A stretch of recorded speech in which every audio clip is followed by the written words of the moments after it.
Hi అండి. Welcome to ఆహా foods and non veg pickles. So నేనైతే 1 మంత్ జర్నీనైతే షేర్ చేస్తున్నానండి.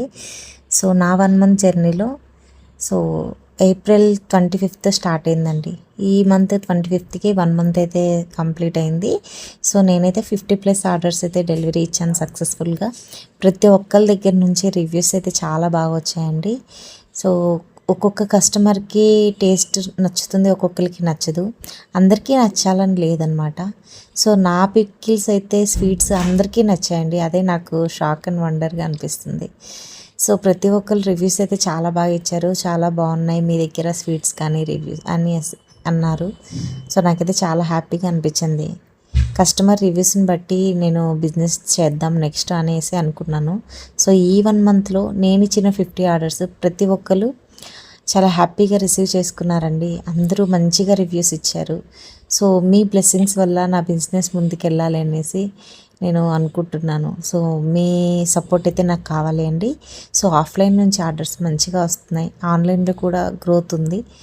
సో బిజినెస్ ముందుకు వెళ్తుంది అనడానికైతే నాకు ఒక హోప్ అయితే వచ్చిందండి. సో నేను ఇచ్చే క్వాలిటీ అయితే చాలా బాగుంటుందండి. సో ప్రీమియం క్వాలిటీని నేను చూస్ చేసుకుంటాను.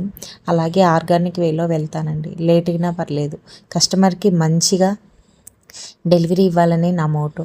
సో నేను 1కి 2 సార్లు చెక్ చేసుకొని మంచి ప్రీమియం క్వాలిటీ ఉన్న మీట్ కానీ, స్పైసెస్ కానీ, అలాగే డ్రై ఫ్రూట్స్ కానీ ప్రతి ఒక్కటి చాలా కేర్ తీసుకొని చేస్తాను. ఎందుకంటే మీకు హోమ్ మేడ్ అని చెప్తున్నాను కాబట్టి మన ఇంట్లో కుక్ చేసుకుంటే ఎలా చేసుకుంటాము, ఎంత జాగ్రత్తగా చేసుకుంటాము, ఎంత టేస్టీగా చేసుకుంటాము, ప్రతి ఒక్కటి 100% ఇవ్వాలని నేనైతే ట్రై చేస్తున్నాను.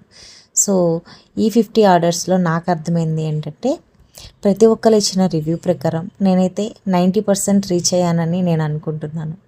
సో అలాగే నా 1 మంత్ జర్నీలో నేనైతే చాలా హ్యాపీగా చేశానండి. ఎక్కడ నాకు రిస్క్ అనిపించలేదు.